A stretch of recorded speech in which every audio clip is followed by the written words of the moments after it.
Previously they had witnessed bodies lowered into silence, but the chamber that follows carries an older cruelty, one where the air tightens long before the rope does.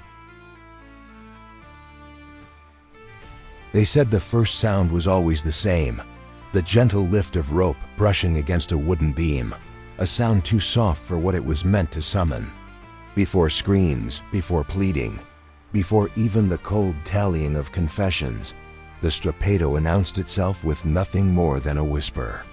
In the smaller courts of Italy, in the colder vaults of Rome, in the solemn chambers of the Spanish Inquisition, that whisper became a kind of herald, a quiet promise of pain that belonged more to method than to malice. The device looked simple enough to the untrained eye. A rope, a ring, a pulley fixed into stone, a beam anchored by centuries, and the weight of a human body. It was simplicity that made it perfect, because the body itself became the instrument. No blades, no fire, no engines of elaborate invention. Only the turning of joints against their own nature, the slow rebellion of bone and tendon when forced into angles that did not belong to the living. Whispers spread that the Strappado was invented by men who understood anatomy better than mercy, that someone in an early Italian city measured exactly how far the shoulders could roll forward before the tendons snapped. Yet many believe this is only rumor.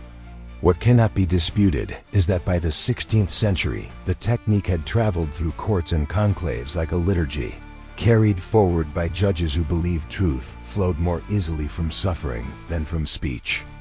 The prisoner was brought into the chamber with wrists already bound behind the back, rope cutting into skin that had learned the shape of fear.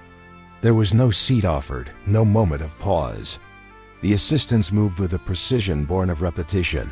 One steadied the prisoner, another lifted the arms, a third guided the rope through the pulley. The lift began not with violence, but with ceremony, the body drawn upward until toes grazed the floor and breath curtailed itself into gasps. This was the first position, the formal beginning, a suspension meant to erode resolve rather than flesh. It was said in Rome that the worst pain came not from being pulled upward, but from the instant the shoulders realized they no longer belonged to the body. Some claim the joint shifted with a sound like a wet branch bending under winter weight, a dull internal crack that left the limbs foreign and unreachable. Modern scholars view many of these descriptions as embellished. Yet the true record shows that dislocation was common, that the sockets tore under strain, and that once the arms slipped forward in their unnatural angle, the suffering took on a new shape entirely. In the darker corners of Spanish tribunals, there was a second stage they called the Trattio. The prisoner was lifted quickly, dropped suddenly, stopped just before the feet could hit the stones. The drop did not kill, it did not even bruise, but it wrenched the shoulders with a violence that no preparation could soften. Some describe seeing prisoners faint mid-air, the body swinging like an extinguished lantern while the rope absorbed the echo of their fall. Giordano Bruno faced this chamber more than once in the 1590s, though the chronicle of his suffering is often overshadowed by the flames that finally took him. The Strappado was used not to break him physically alone, but to unmake the certainty of a mind considered dangerous. They said he endured it with a silence that unsettled even the men who lifted the rope. Yet historians caution that these are stories built around an already tragic silhouette. What cannot be disputed is that he walked into the final of his many hearings bearing the slow stoop of a man whose joints had been dragged beyond their limits. The Strappado did not aim to destroy. That was its cruelty. It aimed to persuade, to bend the will while leaving the body technically intact enough to walk, to speak, to sign declarations set before trembling hands. It left no flames to mark the skin, no crushed bones, no bleeding wounds. It left instead the long ache of torn ligaments, the trembling of damaged nerves, the slow descent into a stiffness that haunted the spine for years. The chambers that used it understood this balance well. Pain severe enough to rewrite memory, but not severe enough to kill the confession they sought. Torches fluttered against the dampness of stone as the prisoner swayed, legs shaking, breath cutting itself into narrow fragments. The assistants watched for the moment when the body began to fail. Some courts allowed brief pauses, letting the feet touch the ground before raising the prisoner again. Others insisted on stillness, measuring every quiver of muscle, awaiting the point where the will cracked like plaster under heat. According to later accounts from Milan, the smell of these rooms was always the same, a mixture of old rope, sweat, and the faint sourness of fear that had soaked into the walls. Yet many believe this is only the imagination of storytellers. What cannot be denied is that these chambers were built for resonance.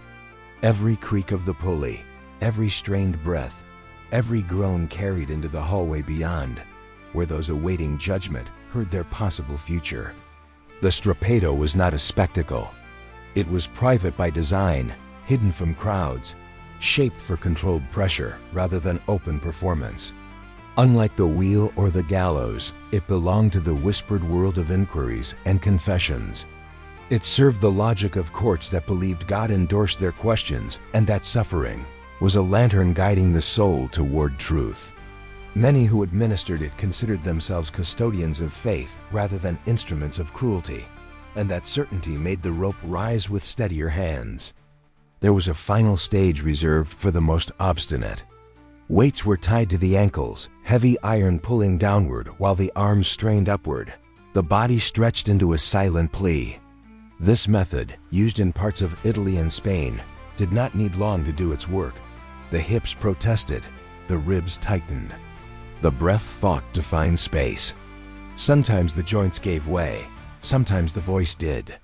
Sometimes neither did, and the session ended only because the body could endure no further without breaking entirely. They said that when the prisoner was finally lowered, the feet touched the stone as if the ground had become a foreign country. The arms hung useless, nerves sparking in wild, confused patterns. Some collapsed outright, knees folding under them like wet cloth. Yet many of these accounts are softened by time. The true record shows that prisoners often left the chamber alive but never whole, walking forward with a tremor that the court interpreted as humility rather than injury.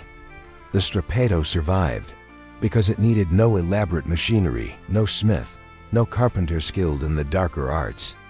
A beam, a rope, a ring, and the belief that suffering revealed hidden truth.